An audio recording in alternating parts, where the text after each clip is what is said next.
1 Macabeo 11. Si Hari Ptolomeo VI sa Ehipto nagtigom og usa ka pundok sa kasundaluhan nga mas daghan pa kay sa mga lugas sa balas sa kabaybayunan ug nagtigom usab siya og daghang mga sakayan. Maituyo niya ang paglitag kang Alejandro, ang pagkuha sa iyang gingharian ug ang pagdugang niini ngadto sa iyang kaugalingon. Busa miadto siya sa Syria uban sa mga saad sa kalinaw ug ang mga lungsuranon miabli sa ilang mga ganghaan alang kaniya ug miabi-abi kaniya. Si Hari Alejandro misugo kanila sa paghimo nini tungod kay si Ptolomeo iya mang-ugangan. Apan sa pagpaingon ni Ptolomeo ngadto sa amihanan, nagbutang siya og usa ka bahin sa mga tropa sa tagsa kalungsod. Sa paghiabot niya sa Asdod, ang mga tao didto mipakita kaniya sa sinunog nga mga guba sa templo ni Dagon ug ang tanan nga mga kadaot dito sa syudad ug sa mga kasilinganan nga mga lungsod. May mga lawas nga patay sa tanang dapit. Ang mga lawas sa mga tao nga gisunog ni Jonathan sa gubat gitumpi daplin sa agianan ni Ptolomeo. Gisuginlan siya sa mga tao unsa ang nahimo ni Jonathan kay naglaon man sila nga siya ang patubagon ni adto apan si Ptolomeo walay gisulti. Si Jonathan uban sa husto nga seremonyas miadto sa Joppa aron pagsugat kang Ptolomeo. Nagbinayloay sila og mga yukbo ug didto na mahulay sila sa gabii. Giubanan siya ni Jonathan hangtod sa suba sa Eleutero, una pa siya mopauli sa Jerusalem. Niining pagiha si Hari Ptolomeo nagmando sa mga lungsod nga didto sa mga baybayon hangtod sa amihanan sa Seleucia dool sa dagat. Nagpadayon siya sa paglaraw ug daotan batok kang Alejandro. Gikan didto si Hari Ptolomeo mipadala niining mensahe ngadto kang Hari Demetrio. Maghimo kita og kasabutan. Ang akong anak nga babay nga asawa na karon ni Alejandro, kuhaon ko pagbalik ug ihatag ko siya kanimo, ug ikaw ang maghari sa gingharian sa imong amahan. Nagbasol ako nga gihatag ko siya ngadto kang Alejandro, tungod kay misulay siya sa pagpatay kanako. Kining pasangil gihimo ni Ptolomeo batok kang Alejandro tungod kay gusto man siya nga mopauli sa iyang gingharian. Busa gikuha niya ang iyang anak nga babay gikan ni Alejandro ug gihatag siya ngadto kang Demetrio. Giputol niya ang tanang relasyon kang Alejandro ug nahimo silang dayag nga mga kaaway. Unya misulod si Ptolomeo sa Antikyua ug gisulob ang korona sa Syria. Busa duha ang iyang korona, ang pagkahari sa Ehipto o sa Syria. Si Hari Alejandro didto sa Cilicia niadtong panahona tungod kay ang mga tao niadtong dapita misukol man kaniya. Apan sa pagkadungog niya sa gihimo ni Ptolomeo, milihok siya aron pag-atake kaniya. Gisugat niya si Ptolomeo uban sa dakong gahom ug nakadaog si Ptolomeo sa hingpit nga kadaugan. Samtang si Ptolomeo miabot sa kinatumyan sa iyang gahom, si Alejandro mikagyo ngadto sa Arabia aron pagpangitag panalipod. Apan usa ka Arabo nga ginganlag sa Biel mipunggot sa iyang ulo o gipadala kini ngadto kang Ptolomeo.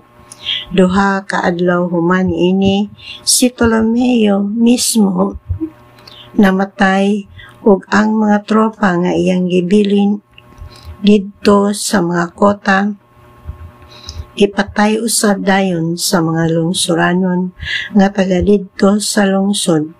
Busa sa tuig 167 si Demetrio II nahimong hari. Niadtong mga panahon na gitigom ni Jonathan ang mga tao sa Judea aron pagsulong sa kota nga didto sa Jerusalem. Nagtukod sila daghang mga plataporma alang sa paglibot o atake. Apan pipila ka mabudhiong mga Hudeo nga nagdumot sa ilang kaugalingong nasod miadto kang hari Demetrio II o gisuginlan siya nga si Jonathan naghimo og libot nga pag-atake sa kota sa Jerusalem. Sa pagkadungog niini ni Demetrio, napungot siya og giirog dayon niya ang iyang uluhang kampo ngadto sa Ptolemais sa walay langan. Nagsulat siya kang Jonathan og nagsugo kaniya nga ipahunong ang pagsulong og nga makigtagbo siya ngadto kaniya didto sa Ptolemais sa walay langan alang sa usa ka sabot-sabot. Sa pagkadawat ni Jonathan sa mensahe, misugo siya o siya nga padayonon ang libot nga pag-atake ug unya nagpili siya pipila sa mga pangulo nga Hudeo ug pipila ka pare aron muuban kaniya. Bisan sa dakong peligro sa iyang kinabuhi, miadto siya sa hari didto sa Ptolemais. Dinala ang mga bisti, plata ug bulawan ug ubang mga gasa. Nakapahimuot siya sa hari. Bisan may pipila ka mga mabudiong nga wala mag-ila o balaod sa iyang kaugalingong nasod, naghimog mga pasangil bato kang Jonathan. Gidawat pagihapon siya sa hari, sama sa gihimo sa mga nag-una kaniya. Gipasidunggan siya at ubangan sa tanan niyang mga magtatambag o gidasunan siya sa pagkapangulong pare. Kiuli ang tanan niyang mga pasidungog nga kanhi o gitudlo siya ngadto sa labing taas nga ranggo sa mga higala sa hari. Si Jonathan nangayo sa hari nga dili ilabot ang kayutaan sa Judea ug ang tulo ka distrito sa Samaria sa pagbayad sa mga buhis. Nagsaad siya nga kung himuon kini ni Demetrio, hatagan siya og usa ka tinibuok nga kantidad nga 10,000 ka kilo nga plata. Miuyon ang hari og misulat kang Jonathan aron pagdason niining tanan. Si Hari Demetrio ngadto kang Hari Jonathan og sa nasod nga Hudeo. Kumusta? Alang sa imong kasayuran, nagpadala ako og usa ka kopya sa sulat nga akong gihimo ngadto sa halangdong Lasthenes mahitungod kanimo. Si Hari Demetrio ngadto sa halangdong Lasthenes. Kumusta? Nakahukom ako sa pagtugot sa nasod ng Hudeo o pipila ka mga kayuhan nga tungod kay sila amo mang mga maunungon nga mga kaabin ug nagtuman sila o nagamping sa ilang mga katungdanan sa kasabutan. Gidasunan ko ang ilang mga katungod alang sa yuta sa Judea o sa tulo ka distrito sa Ephraim, Lida o sa Arimatea, nga pinagi niini gidugang pagdugtong ngadto sa Judea gikan sa Samaria, lakip ang tanang mga yuta nga sakop niini. Makaayo kini sa tanan nga moadto sa Jerusalem aron paghalad og sakripisyo kay ang mga bayranan sa tuig-tuig nga buhis alang sa abot o mga bunga gikan niining mga yutaa dili naman himuon ngadto sa hari kun dili ngadto sa templo. O gitugutan ko usab sila nga malingkawas sa pagbayad sa ilang utang karon kanako gikan sa mga ikapulo nga mga alkabala, mga buhis sa asin o sa linain nga mga buhis. Wala gayoy mga kasuguan nagihisgutan niining sulata nga pagapapason sa umabot nga panahon. Gisugo ikaw sa pagtan-aw nga ang usa ka hingpit nga kopya niining kasuguan himuon ug ihatag kang Jonathan aron ipatapot diha sa usa ka antaw nga dapit sa bungtod sa templo.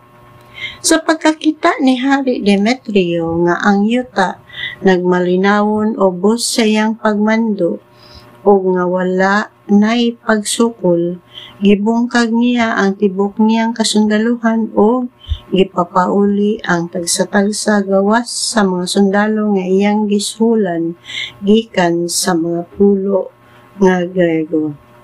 Kini mao'y nakahimo nga ang tanan nga mga sundalo nga nakaalagad sa mga nag-una kaniya nahimong kaaway niya tungod kay nawad-an man sila sa ilang kabuhian. Usa sa mga kanhi tigpaluyo ni Alejandro, si Tripo, nakakita nga ang tanan nga mga sundalo nagbagulbol bato kang Demetrio busa miadto siya kang Imalcue, ang Arabo nga gitugyanan sa pagmatuto sa batan-on nga anak ni Alejandro nga si Antioco. Si Tripo nagpabilin didto sa hataas nga panahon o nagpunay awhag kang Imalcue nga itugyan kaniya ang bata aron himuon niya siya nga hari puli sa iyang amahan. Gisuginlan usab niya si Imalcue mahitungod sa mga kasuguan ni Demetrio ug ngano nga ang mga sundalo nagdumot kaniya. Si Jonathan mipadala og usa ka mensahe ngadto kang Hari Demetrio nga naghangyo kaniya pagkuha unta sa iyang mga tropa didto sa kota sa Jerusalem ug sa mga kota sa Judea kay nagsamok sila sa mga Hudeyo. Mitubag si Demetrio, buhaton ko ang imong gipangayo o kung moabot ang higayon, ihatag ko kanimo o sa imong nasod ang labing taas nga mga dungog. Apan sa karon makatabang ka kanako pinagi sa pagpadala sa imong mga sundalo aron makig-away sila dapig kanako tungod kay ang tanan akong mga tropa misukol man. Busa may padala si Jonathan og 3,000 kabatid nga mga sundalo ngadto sa Antiqua. Nalipay ang hari sa pag-abot nila tungod kay ang usa ka pundok sa katawhan nga 120,000 nagkatapok dito sa syudad nga hugot ang una-una sa pagpatay kaniya. Apan miikyas siya ngadto sa palasyo samtang ang katawhan nagmando sa mga kadalanan o misugod pagpungkot. Unya, mitawag ang hari sa mga sundalong Hudeyo aron siya tabangan ug miadto silang tanan aron pagtabang kaniya. Nanulod sila sa tibok syudad ug gipatay nila ang labing kubos, 100,000 katawo. Naluwas nila ang kinabuhi sa hari, apan ang syudad gisakmitan nila sa mga butang o gisunog kini. Sa pagkakita sa mga tao nga ang mga Hudeyo hingpit nga nagmando sa syudad, nawad-an sila sa kaisog o midangop sa hari o naghangyo. kaniya nga hikayon ang usa ka sabot-sabot ug hunungon ang atake sa mga Hudeyo. Ang mga misukol mitahan sa ilang hinagiban ug miampo. Ang hari ug ang tanan sa iyang gingharian may dako na karong pagtahod sa mga Hudeyo nga mibalik ngadto sa Jerusalem dala ang daghan kaayong sinakmit. Si Demetrio nalig-on sa iyang pagkahari ug ang nasod nagmalinawon ubos sa iyang pagmando apan wala niya tumana ang tanan niyang mga saad ug mikontra siya kang Jonathan. Wala niya gantihi sa iyang maunungon nga pag-alagad. Nagpadayon hinuon siya sa pagsamok kang Jonathan. Wala madugay human ini mibalik si Trypho uban sa batan-on nga si Antioco ug koronahan siyang hari.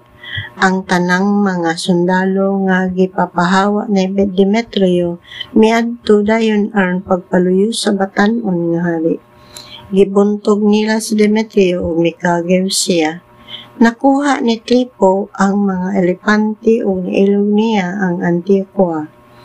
Ang batan-ong hari nga si Antioco misulat ngadto kang Jonathan ug gidasunan niya siya sa pagkapangulong pari ug magmamando sa 4 ka distrito ug gihatagan siya sa titulo sa pagkahigala sa hari. Ipadad-an siya niya og mga galamiton nga bulawan sa lamisa ug gihatagan siya og otoridad sa pag-inom gikan sa mga kopa nga bulawan, sa pagsulob sa harianong mga bisti o sa paggamit sa hibilya sa abaga nga bulawan nga iganti ngadto sa mga paryente sa pari. Gitudlo usab niya ang igsoon ni Jonathan nga si Simon sa pagkagobernador sa kayutaan gikan sa baybayon sa Phoenicia hangtod sa utlanan sa Ehipto.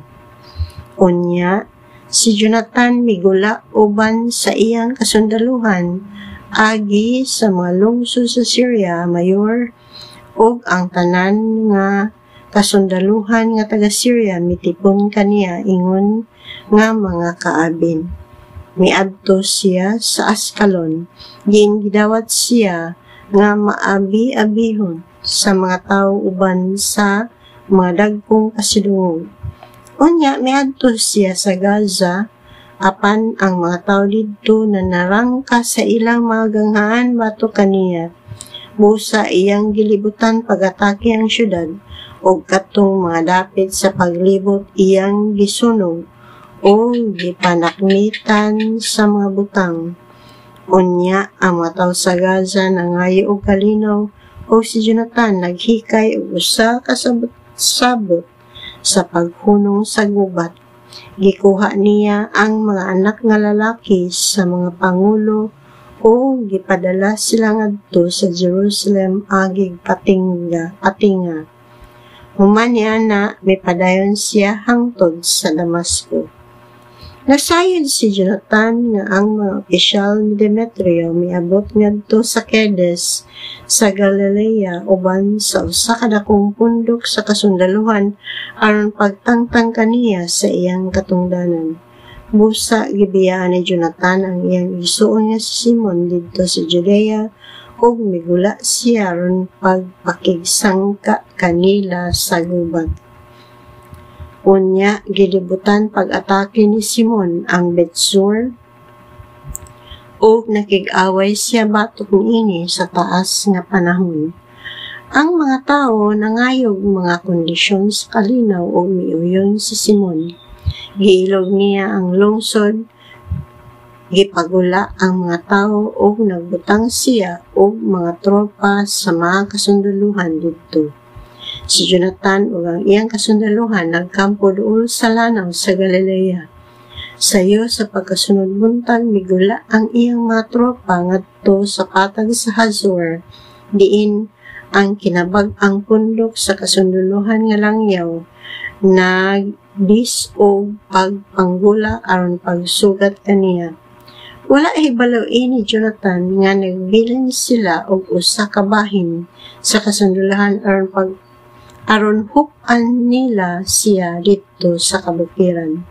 Sa paggula sa mataw nga nagupo sa pag-asdang kanila, ang tibuok kasundaluhan ni Jonathan mitalikod og nanagan. Walay nahibilin gawas sa duha ka opisyal, si Matatias anak ni Absalom o si Judas anak ni Kalpi.